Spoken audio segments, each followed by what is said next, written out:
Hi, this is Nicole. I serve as one of the spokespersons for Nehemiah Reset. Today I wanted to discuss how the modern education system is failing today's generation. This is the third video in a multi-part series on today's education system. While these problems exist in our education system, we are falling behind from an international perspective. While the problems in American education are significant, they become even more alarming when viewed in an international context. The United States, once a global leader in education, is increasingly falling behind other developed nations in key measures of educational achievement. International assessments like the Program for International Student Assessment, PISA, consistently show American students performing below average in mathematics, reading, and science compared to students in many other developed countries. Countries like Singapore, Finland, South Korea, and Japan have implemented educational systems that consistently outperform the United States, often with significantly fewer resources per student. The success of these international educational systems highlights fundamental differences in philosophy and approach. While American education has increasingly focused on equity, self-esteem, and student-centered learning, many high-performing international systems maintain more traditional approaches that emphasize academic rigor, teacher expertise, and high expectations for all students. These systems typically have more standardized curricula, greater respect for teacher authority, and fewer distractions from ideological or therapeutic agendas. Perhaps most troubling is the decline in American higher education relative to international competitors. While American universities still dominate global rankings, this dominance is increasingly based on research reputation rather than educational quality. In terms of actual student learning, many international universities now outperform their American counterparts. The cost of American higher education, which far exceeds that in other developed countries, is no longer justified by superior educational outcomes. The international achievement gap has serious implications for America's economic competitiveness and cultural influence. As other countries invest more effectively in education and produce more knowledgeable graduates, they gain advantages in innovation, productivity, and technological development. The American economy, which has long benefited from its highly educated workforce, increasingly faces skills shortages and must rely on foreign talent to fill positions in critical fields. The cultural implications are equally significant. As American education becomes more ideologically driven and intellectually impoverished, it loses its ability to serve as a model for other countries. The American university, once a beacon of academic freedom and intellectual excellence, is increasingly viewed with skepticism by international scholars who see it as politicized and dogmatic. This diminishes America's soft power and cultural influence at a time when these advantages are increasingly important in global competition. Perhaps the most tragic aspect of the educational crisis is its unequal impact across socioeconomic lines. While educational problems affect all segments of society, they disproportionately harm students from disadvantaged backgrounds, who depend most on quality education for social mobility and economic opportunity. Students from wealthy families can often compensate for the failings of the formal education system through private tutoring, enrichment activities, travel, and other advantages that money can buy. They can attend private schools or live in affluent suburban districts with well-funded public schools.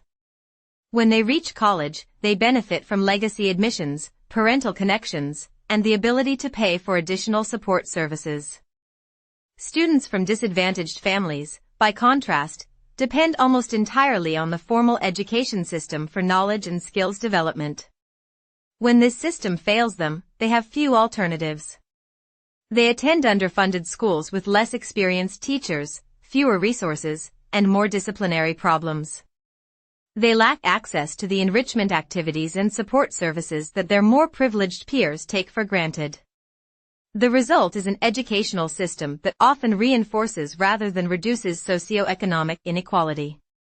Students who start with advantages receive more educational benefits, while those who start with disadvantages fall further behind. This contradicts the fundamental promise of American education as a vehicle for social mobility and equal opportunity. The ideological turn in education often exacerbates these inequalities. While well-intentioned, the focus on identity politics and social justice activism sometimes diverts attention and resources from the fundamental academic skills that disadvantaged students need most. A student from a low-income family benefits more from learning to read proficiently and master basic mathematics than from learning about privilege and oppression, however important those topics might be. The college admissions process further illustrates these inequalities. While colleges increasingly claim to value diversity and socioeconomic inclusion, they continue to give preference to students from wealthy families who can pay full tuition.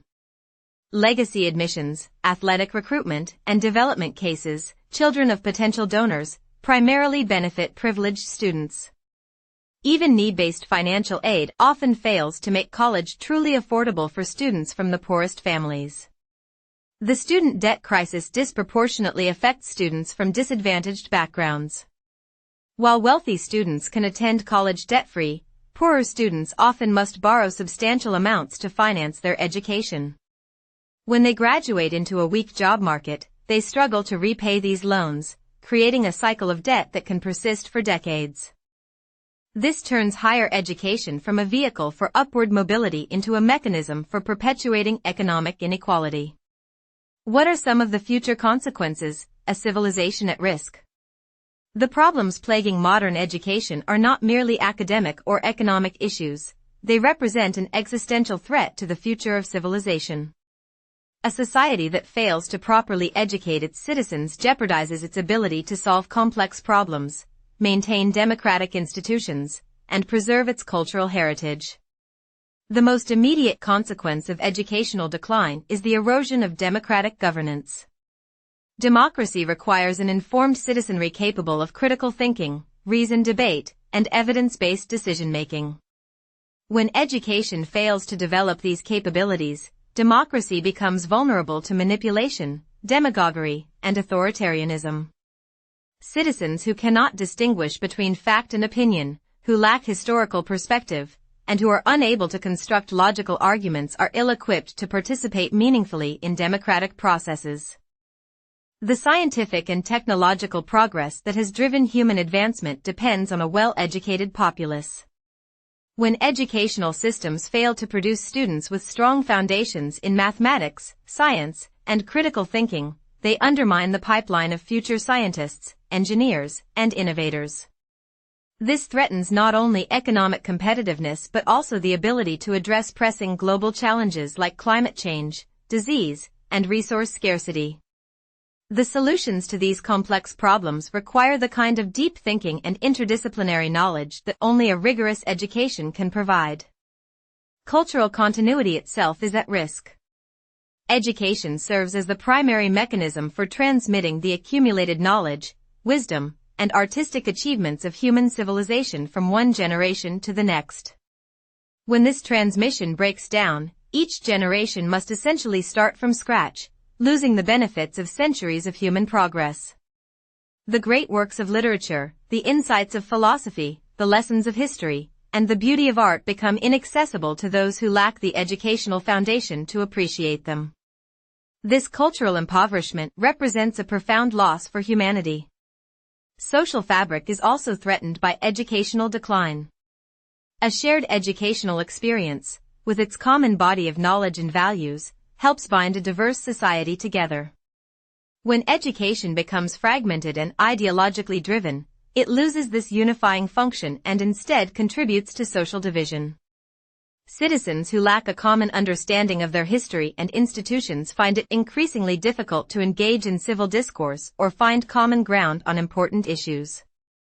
Perhaps most alarmingly, the failure of education undermines human potential itself. Every child has the capacity for intellectual growth, creativity, and wisdom. When educational systems fail to nurture this potential, they commit profound injustice not only to individual students but to humanity as a whole.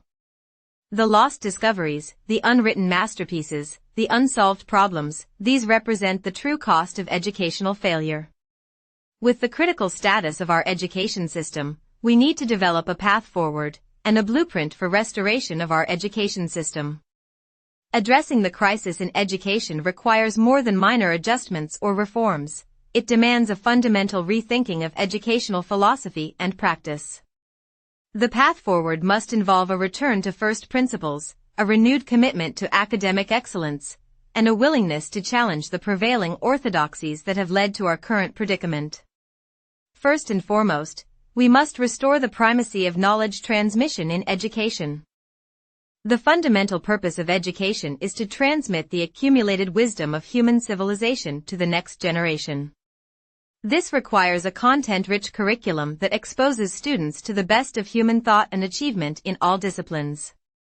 It means teaching history chronologically so students understand the development of human civilization, teaching mathematics systematically so students develop computational fluency and logical reasoning, teaching literature so students appreciate the great works that have shaped human understanding, and teaching science so students understand the natural world and scientific methods. We must also restore academic rigor and high expectations. Education should be challenging, demanding, and sometimes uncomfortable. Students should be expected to work hard, master difficult material, and meet high standards of performance. Failure should be recognized not as a tragedy to be avoided but as a learning opportunity to be embraced. Grades should reflect actual achievement rather than effort or self-esteem. This approach prepares students for the challenges of adult life and helps them develop resilience and perseverance. Teacher authority and expertise must be restored. Teachers should be treated as knowledgeable professionals who possess expertise worth transmitting to students. This requires giving them greater autonomy in the classroom, protecting them from administrative micromanagement, and valuing their professional judgment. It also means recruiting more knowledgeable individuals into the teaching profession and providing them with the training and support they need to be effective. The ideological capture of education must be reversed. While education should address important social issues, it should do so from an academic perspective that presents multiple viewpoints and encourages critical thinking rather than ideological conformity. Classrooms should be spaces for open inquiry and intellectual exploration, not indoctrination centers for political causes. This requires restoring viewpoint diversity in educational institutions and protecting academic freedom from political pressure. Are you looking for a limitless supply of insightful reads to expand your mind and transform your life? Look no further than Nehemiah Reset's ebook library, where knowledge meets inspiration at nehemiahreset.org ebook. Go there today to discover a wealth of valuable resources to help you on your personal and professional journey to build a biblical worldview. Learn more about the Bible and how culture is impacting your worldview. Again, the ebook library is located at nehemiahreset.org ebook. Hope to see you soon. My name is Andrew. I am one of the spokespersons for Nehemiah Reset. The prior video was sponsored by Nehemiah Reset, a 501c3. Our mission is to assist Christians in developing a biblical worldview as it pertains to relevant cultural and biblical issues. We seek to inform Christ's followers, equip them, and mobilize them in action to vote for their biblical values and actively engage in our We are also committed to help Christians and non-believers to develop a better biblical view. Nehemiah Reset produces videos and ebooks to assist members of the church in developing a biblical worldview when it comes to cultural issues. We produce videos on key topics like public school indoctrination, the woke agenda, sex education, equity and inclusion, climate change, immigration, religious freedom, and much, much more. To learn more about Nehemiah Reset or to watch our latest videos, go to our website at nehemiahreset.org or our rumble.com channel. We produce 2 to 3 videos every week. To get a weekly list of our latest videos, sign up for our weekly newsletter by going to nehemiahreset.org/email and subscribe. You can support our website by liking our videos, subscribing to our channels, or helping us reach more people through tax-exempt donations. Thanks for your help in growing God's kingdom and bringing more people to Christ. Thank you for your support and help. Come back again soon. Have a great day.